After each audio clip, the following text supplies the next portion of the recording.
Nous avons déjà appris à exploiter la fonction Excel filtre en recoupant les critères pour simuler l'opérateur et.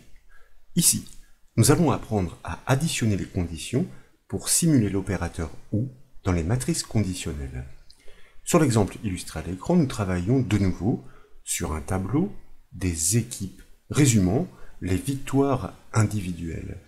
Sur la droite, et à l'aide de deux listes déroulantes, l'utilisateur peut choisir deux équipes. C'est ainsi que toutes les données des deux équipes concordantes sont aussitôt extraites dans le tableau du dessous. Si les critères avaient été recoupés, aucune correspondance n'aurait été trouvée puisqu'aucune personne n'appartient à deux équipes à la fois. C'est la raison pour laquelle nous allons démontrer ici, non pas comment recouper des conditions de la fonction filtre, mais comment les additionner pour des résultats aux petits oignons. Et bien sûr, si d'aventure l'utilisateur venait à changer l'une de ces deux équipes, constatez-le, l'extraction s'actualise aussitôt en toute cohérence. Pour aller droit au but, nous suggérons d'appuyer l'étude sur un classeur Excel offrant ce tableau des équipes. Et comme toujours, ce classeur est offert au téléchargement depuis le site bombache.fr. Nous trouvons bien le tableau des équipes, donc à gauche de la feuille et sur la droite, deux listes déroulantes se suggèrent en effet, comme vous pouvez le voir, en cellules respectives F4 et H4. L'utilisateur doit donc choisir deux équipes à extraire dans le petit tableau vide du dessous. Lors des découvertes précédentes, nous avions appris à utiliser le symbole de l'étoile entre plusieurs matrices conditionnelles pour recouper les conditions dans la fonction Excel filtre. Lorsqu'il ne s'agit plus de croiser les résultats, mais de les additionner, c'est un autre opérateur qui se dévoile. Et pour le constater, je vous propose tout de suite de sélectionner la première case de la zone d'extraction en cliquant sur sa cellule F7. Ensuite, nous tapons bien sûr le symbole égal pour initier la syntaxe de la formule et nous appelons notre fonction d'extraction par son nom, filtre, suivi d'une parenthèse ouvrante. Nous désignons ensuite l'intégralité du tableau à filtrer en sélectionnant la plage de cellules B4 à D15, donc de manière à indiquer qu'en retour, nous souhaitons l'intégralité des données, c'est-à-dire sur l'ensemble des colonnes. Ensuite, nous pouvons taper un point-virgule pour passer dans l'argument du critère. Rappelons-le, il s'agit de deux critères à combiner. Donc, nous ouvrons une première parenthèse pour accueillir la première matrice conditionnelle. Et là, nous allons désigner la colonne des équipes en sélectionnant la plage de cellules C4 jusqu'à C15. Puis, nous tapons le symbole égal pour annoncer le critère à honorer. Et dans l'enchaînement, nous cliquons sur la cellule F4 de la première équipe choisie par l'utilisateur.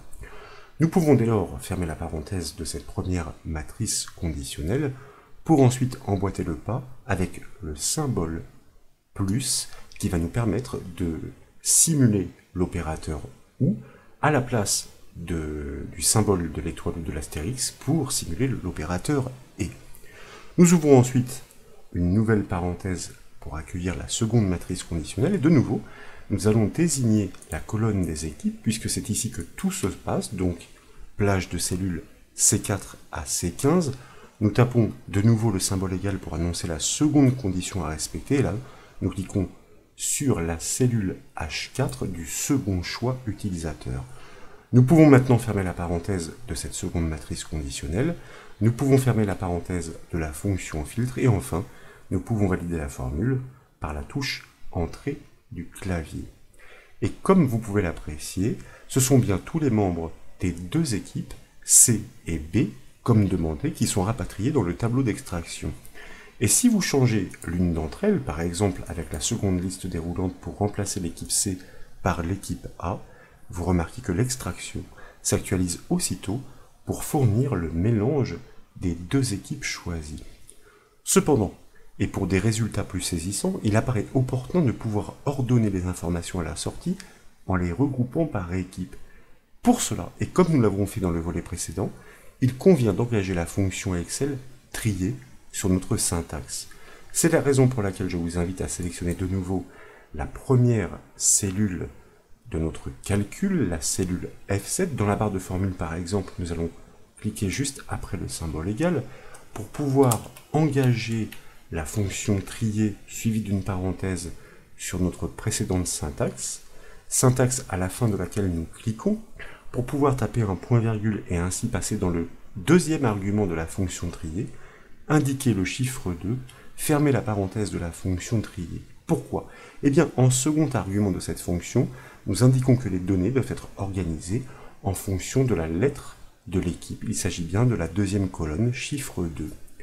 Nous pouvons valider l'adaptation par la touche Entrée du clavier pour constater que l'extraction réunie des deux équipes est cette fois regroupée sur la lettre. Nous aurions même pu envisager une seconde clé de tri sur les victoires. Mais ça, nous le découvrirons plus tard.